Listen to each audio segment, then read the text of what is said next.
L'idée de Cinéma Paradiso, c'est avant tout l'idée de créer un grand lieu de vie à l'intérieur du Grand Palais, de créer un événement festif, joyeux, et de rentrer dans cet événement par le prisme du cinéma. Ouvrir le Grand Palais de 11 h à 5 h du matin, en y ajoutant toute une expérience autour de la gastronomie, avec Omnivore, donc avec un diner américain, un bar à milkshake, d'y ajouter toute une expérience autour des jeux vidéo avec VPcom, donc avec une histoire qui s'appelle l'âge d'or des jeux vidéo, où on va retrouver plus de 100 jeux jouables, à la fois vintage et modernes, qui vont permettre aux gens de venir en famille tout au long de la journée, mais aussi de proposer une exposition d'art contemporain, l'Échappée belle, qu'on a développée avec la Société Anonyme et Amandine Lecoultre.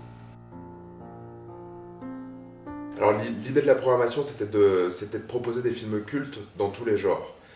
Donc de la comédie au film de frisson, donc en gros des Dents de la Mer, Big Lebowski, de pouvoir proposer des films qui ont été cultes dans tous ces genres et des films qui ont marqué une ou plusieurs générations. Proposer aussi quelques films de voitures, entre guillemets, donc c'est là où on retrouve Taxi Driver, on retrouve Drive, et aussi de thématiser les films en fonction de certaines soirées. Chaque soir, la nef du Grand Palais va être investie par une boîte de nuit et par un grand organisateur de soirée.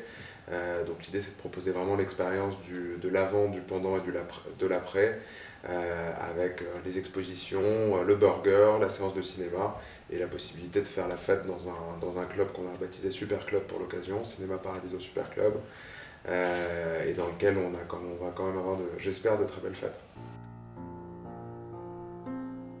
D'abord, ce qui motive et ce qui fait le sens de Cinéma Paradiso, c'est d'abord l'analyse que les grands événements de cinéma sont mis en scène à travers une expérience, sont certainement une évolution naturelle du métier d'exploitant.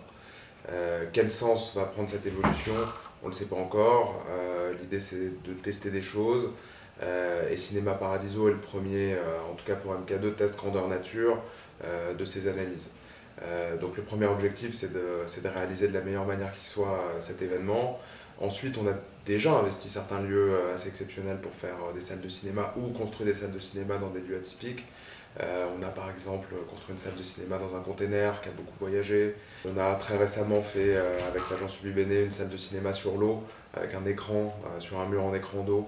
Donc l'idée, c'est de trouver des expériences, des nouveaux moyens de projection, de créer des expériences de vie autour. Et ensuite, ce qui m'intéresse en particulier, c'est d'investir des lieux exceptionnels dans lesquels une salle de cinéma est inattendue. Et ça, la volonté aujourd'hui, et c'est pour ça que Cinéma Paradiso est très important à intervenir maintenant, c'est d'en faire un cœur de savoir-faire, une marque de fabrique chez MK2 et plus largement qu'MK2 Agency pour le groupe MK2 en général.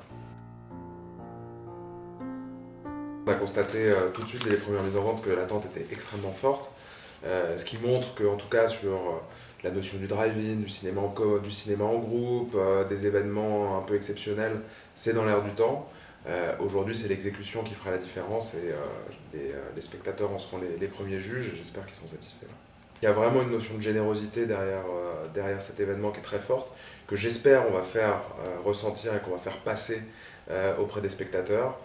C'est le plus dur dans la production, mais en tout cas, si les gens ressentent l'énergie et la générosité qu'on y a mis, ce sera le plus beau des compliments et la plus belle des réussites qu'on pourra trouver.